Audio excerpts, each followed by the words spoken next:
What up with it, y'all? In this video, we gonna cook on Jaron Boots Ennis calling out Terence Crawford for capping. Or that's what he say. Let's cook on it in this video. But before we do that, make sure you hit my like button, subscribe to the channel, and let's get it. Shout out to that boy Najee, man. He coming through with that work, man. Great interviews and doing a great job. So shout out to him. But man, Jaron Ennis, he got a fight this weekend against David I've Been Sneezing, aka David Avanesyan. You know, we know him from fighting Terence Crawford on BLK Prime, and that was a big deal back then because everybody was wondering why Bud Crawford pulled out of negotiations with Errol Spence and then ran off to fight David I've Been Sneezing, or David I've Been Sneezing, or David I've Been Sneezing, whatever, you know what I'm saying? And no disrespect to him, right? No disrespect to him.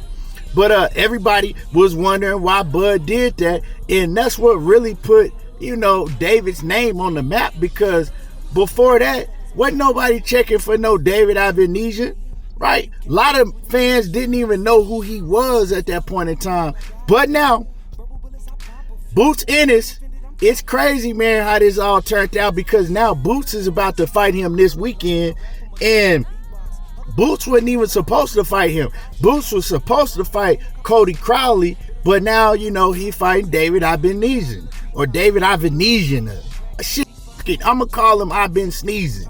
You know what I'm talking about? I came up with that, and I'm going to just stick to that. And like I said, no disrespect to him. I can't pronounce his name comfortably.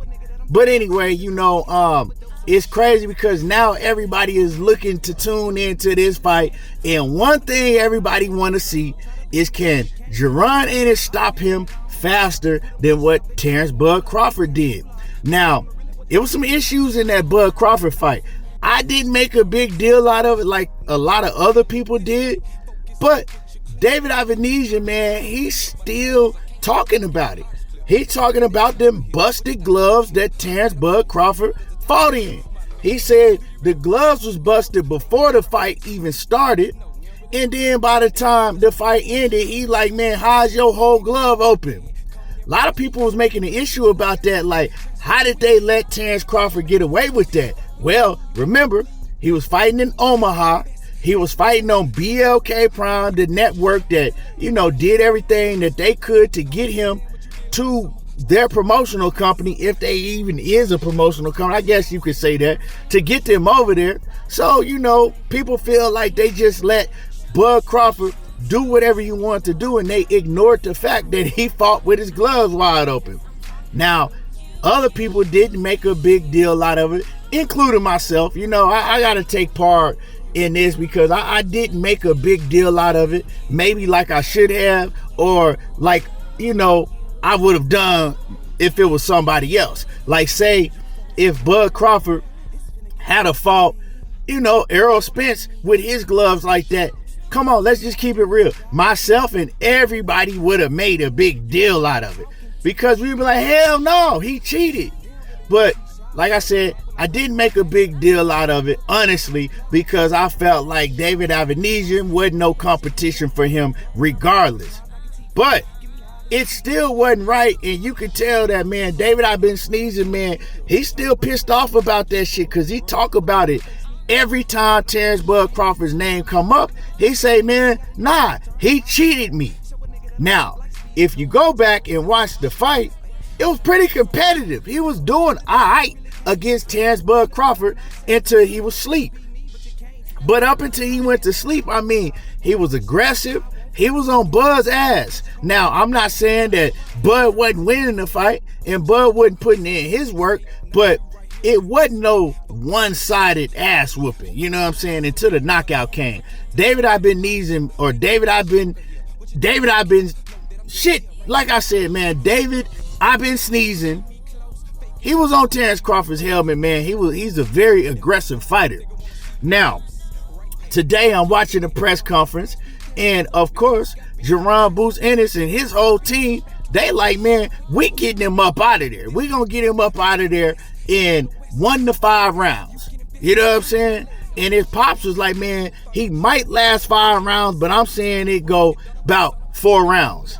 So I'm going to be looking forward to that. I do think that David I've been sneezing, man, he probably a tougher opponent than Cody Crowley would have been, because Cody Crowley, he's another aggressive fighter, but he take a lot of punishment. Like that boy, he can fight, you know what I'm saying? But he's a walking punching bag. And, you know, hey, at the end of the day, I think it's going to be the same outcome. Now, as far as Terence Bud Crawford, right? A lot of people is going to be judging this fight to see if Boots can get him out of there faster. But Boots, in his interview that he did with Najee, man, he was talking about how Terence Crawford needs to stop capping. He says, man, that Terence Crawford is, you know, when he's done interviews and he's talked about this situation, he's capping about saying that Boots turned down several opportunities to fight Bud Crawford. He's saying, first of all, y'all know I never had an opportunity. He said the whole time y'all was negotiating with Errol Spence. And then when you went to BLK Prime, you didn't offer me shit. You know what I'm saying? And then when you did bring up, did I want to fight you? When we was finally asked that, we said yeah. And we never heard nothing back from Terence Bud Crawford. So why did he pick David I've been sneezing when he was like the 6th person down the line? Right? Why he pass up everybody and pick David I've been sneezing? This is what Jaron Ennis is saying, that Bud Crawford is just capping for the media. And come on, man, Boots ain't lying. Like, let's just keep it real. I know a lot of y'all gonna start biting blood out your bottom lip because you can't stand to hear the truth when it come to your favorite fighter. But this is the truth. Jaron Boots Ennis ain't never had no opportunity to fight no Terence Bud Crawford. And then, well, why did he go the IBF route, or why he didn't go this route? It didn't matter what route that Boots went. He still wasn't gonna get no shot at Bud Crawford. Y'all forgetting? Once Bud Crawford left Top Rank, Bud Crawford, the only fight that he was supposed to be looking at until that David I've been sneezing shit came up was Errol Spence. Him and Errol Spence was in negotiations with each other for a long ass time. Bud Crawford wouldn't go risk that shit by taking a fight with no Jaron Boots Ennis in between.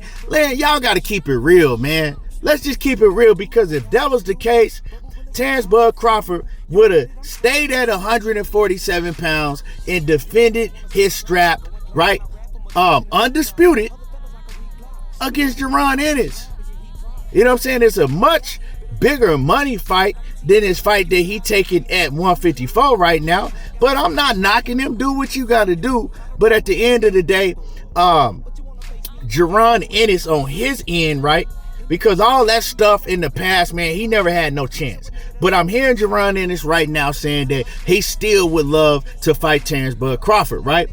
And he's saying that, you know, he eventually gonna move up to 154, 160, 168, and all of that. But Jaron Ennis need to make it clear, right, that if he's able to fight Terence Bud Crawford after this fight that he got coming up, he needs to make it clear that he's willing to go to 154 and do it, because at the same time he's saying that he want to fight Terence Bud Crawford, he's also saying that he wants to stay at 147 and become undisputed and get all the straps and then move up. It's kind of confusing people, because a lot of people gonna say, well, how is he calling out Terence Bud Crawford but he's at 147 and Bud is now at 154? And it's just like clarity. And that's why when I do interviews, and I'm not talking about nobody, because all these dudes out here doing these interviews, they doing a great job. But I'm saying, when I do interviews, if you see the interviews that I do, if I ask you something and I don't get the direct answer, I'm going to ask it a different way. In this situation with Jaron Ennis, you know, I would have asked him, like, hey, are you willing to go up to 154 and fight Terence Bud Crawford and then come back down to 147 if 147 is where you want to campaign at? Because, you know, I believe he is, but a lot of people are going to take him saying that he wants to become undisputed at 147 and say, oh man, well, he's just talking, he just clout chasing and all that. But man, I think that him and Terence Crawford is one of the best fights in all of boxing to be made. The only person I can see really getting it done is Turki Al-Sheikh, because he can come with that bag, and Terence Bud Crawford, he want big money. So if Turki Al-Sheikh come with that bag, is he willing to fight Jaron Ennis? You know what I'm saying? Is he willing to take that risk? Because Jaron Ennis fight is a huge risk for Terence Bud Crawford. You know what I'm saying? It just is. So I would love to see the fight. Hopefully we get some clarification to if we're going to see that fight, you know, within this year or early next year, because we know that Bud Crawford got a fight coming up in a couple weeks and Jaron Ennis got a fight coming up this weekend. If they both come out victorious, hey, a lot of people gonna be calling for that fight. Anyway, y'all let me know how y'all feel about this. Jaron Ennis said that Bud Crawford was straight up capping. Drop a comment in the comment section. Make sure you hit my like button, subscribe to the channel if you're not already subbed, and y'all already know how I do. There you go, talking that boxing again, and I'm gone.